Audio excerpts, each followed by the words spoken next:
UDF ഈ തെരഞ്ഞെടുപ്പിൻ്റെ പ്രചരണ രംഗത്ത് നമ്മൾ കണ്ടതാണ്. വ്യത്യസ്തങ്ങളായ വർഗീയതകളുമായി ഉണ്ടാക്കിയ സന്ധി. അതിൽ ജമാഅത്തെ ഇസ്ലാമിക്ക്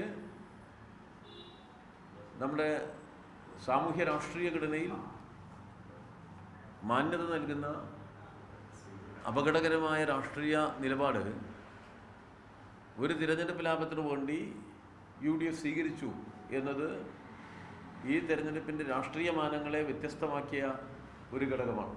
എന്തുകൊണ്ടെന്നാൽ ഇവിടെ ഏതാനും മാസങ്ങൾക്ക് ശേഷം പഞ്ചായത്ത് തെരഞ്ഞെടുപ്പും അസംബ്ലി തെരഞ്ഞെടുപ്പും നടക്കും. കേരളത്തെ പൂർണ്ണ വർഗീയതയിലേക്ക്, വർഗീയ ബോധത്തിലേക്ക് മാറ്റി രാഷ്ട്രീയ ഘടനയിൽ തീവ്രവർഗീയവൽക്കരണത്തിൻ്റെ ശക്തികൾക്ക് മാന്യത നൽകി അവരുടെ പിന്തുണ കൂടി നേടി 9 വർഷക്കാലമായി കേരളത്തിൽ അധികാരത്തിലിരിക്കുന്ന പിണറായി വിജയൻ ഗവൺമെൻറ്റിനെ താഴെ ഇറക്കാനുള്ള ഗൂഢാലോചനയാണ് ഈ നടന്നത്. UDF ഉദ്ദേശിക്കുന്നത് നിലമ്പൂർ തെരഞ്ഞെടുപ്പിനെ ഒരു പരീക്ഷണശാലയാക്കാനാണ്. ദശാബ്ദങ്ങളായി UDF നിലനിർത്തി പോന്ന ഇടതുപക്ഷ വിരുദ്ധ രാഷ്ട്രീയം, ആ രാഷ്ട്രീയത്തിലെ വിവിധ ചേരുവകൾ അത് ഭാവി കേരള രാഷ്ട്രീയത്തിൽ LDFനെ തോൽപ്പിക്കാൻ തികയില്ല എന്ന് UDFന് മനസ്സിലായി.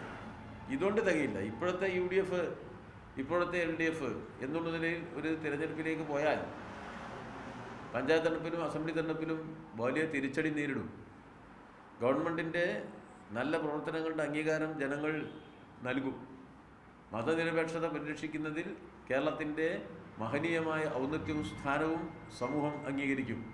അങ്ങനെ വന്നാൽ അവസരവാദ രാഷ്ട്രീയ നിലപാടുകൾ മാത്രം സ്വീകരിക്കുന്ന UDFന് വലിയ തിരിച്ചടി ഉണ്ടാവും. അത് മുൻകൂട്ടി കണ്ടാണ് കൂടുതൽ തീവ്രവർഗീയവൽക്കരണത്തിൻ്റെ വഴി സ്വീകരിക്കാൻ UDF ഈ തെരഞ്ഞെടുപ്പ് വേളയിൽ തയ്യാറായത്.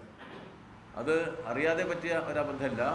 ബോധപൂർവം കേരളത്തിൻ്റെ സമൂഹത്തിലെ എല്ലാ മലയാളിയെയും വർഗീയമായി ചിന്തിപ്പിക്കുന്ന തരത്തിലേക്ക്, എല്ലാ കുടുംബത്തെയും വർഗീയ ബോധത്തിൻ്റെ അടിമയാക്കുന്ന രാഷ്ട്രീയ തീക്കളിയാണ് ഈ നിലമ്പൂരിൽ UDF നടപ്പിലാക്കിയത്. സ്വാഭാവികമായും ജനങ്ങൾ അതിന് നിരാകരിക്കും. കേരളം അംഗീകരിക്കുന്ന രാഷ്ട്രീയ നിലപാടുകളല്ല, സമൂഹ താൽപ്പര്യത്തിന് മുൻഗണന നൽകുന്ന പൊതു നിലപാടുകളുമല്ല UDFൻ്റെ ഭാഗത്തുനിന്ന്. അപ്പോൾ ഈ അപകടത്തെ നല്ല നിലയിൽ നിലമ്പൂരിലെ വോട്ടർമാർ മനസ്സിലാക്കുന്നുണ്ട്. നിലമ്പൂരിൽ വെച്ച്, മുളയിൽ വെച്ച് തന്നെ ഇതിനെ നുള്ളിക്കളയണം എന്ന ബോധവും നമ്മുടെ നാട്ടിലെ വോട്ടർമാരിൽ നിന്ന് ഞങ്ങൾ പ്രതീക്ഷിക്കുന്നു.